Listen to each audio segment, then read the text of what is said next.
আসসালামু আলাইকুম, কেমন আছেন সবাই? আল্লাহর রহমতে আমরা অনেক ভালো আছি। আমরা আজকে সবাই চলে গেলাম কাজিনের বিয়ের দাওয়াত খেতে। বিয়েটা হচ্ছিল ঢাকার বাইরে, তাই সবাই মিলে চলে গেলাম। কাজিনের বিয়ে বলে কথা, না আসলে তো হয়ই না। আলহামদুলিল্লাহ, অবশেষে আমরা বিয়েতে এসে পৌঁছে গেলাম।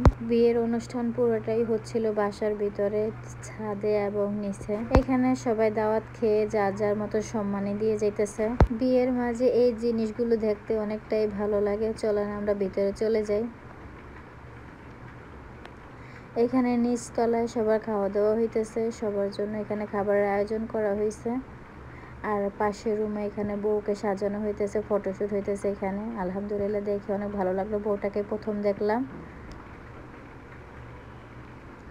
ফটোশ্যুট নিতেছে বউর জন্য।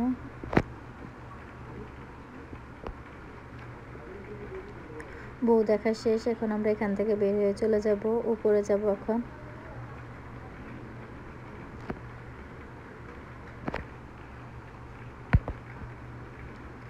আমরা এখন ছাদে চলে আসছি। আমার প্রিয় আপুরা, ভাবিরা সবাই এখানে খাওয়া দাওয়া করতেছে।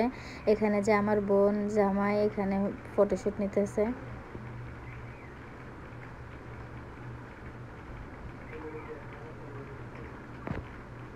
এখানে যে ক্যামেরা ভাই যে ধরে রাখছে, ভিডিও করে ওইখানে উনি।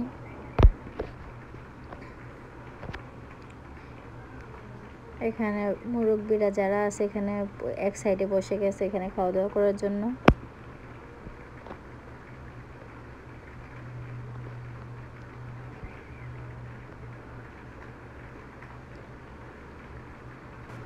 এখন প্রায় খাওয়া দাওয়া শেষ পর্যায়ে। এখানে আমার দুইটা কিউট দুইটা আপু, জামাই খাওয়া দাওয়া করবে, তাকে হাত ধোয়ানো হইতেছে।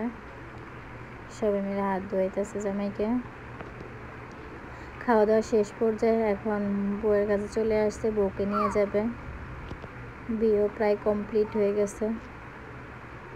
আর মেয়ে মানুষের জীবনের এইখানে অনেকটাই কষ্ট। এই শেষ পর্যায়ে বিয়ে শেষ হওয়ার পরে যখন অন্যের বাড়ি চলে যায়, এই কষ্টটা বোঝানোর মতো না। এখানে বাবা মার বেশি কষ্ট হয়। সারা জীবন লালন পালন করার পরে মেয়েকে যখন অন্যের হাতে তুলে দিতে হয়, অন্যের ঘরে দিতে হয়, তারপরও এটা নিয়তির খেলা, ভাগ্যের খেলা। এটা হয়ে আসছে, এটা হবেই।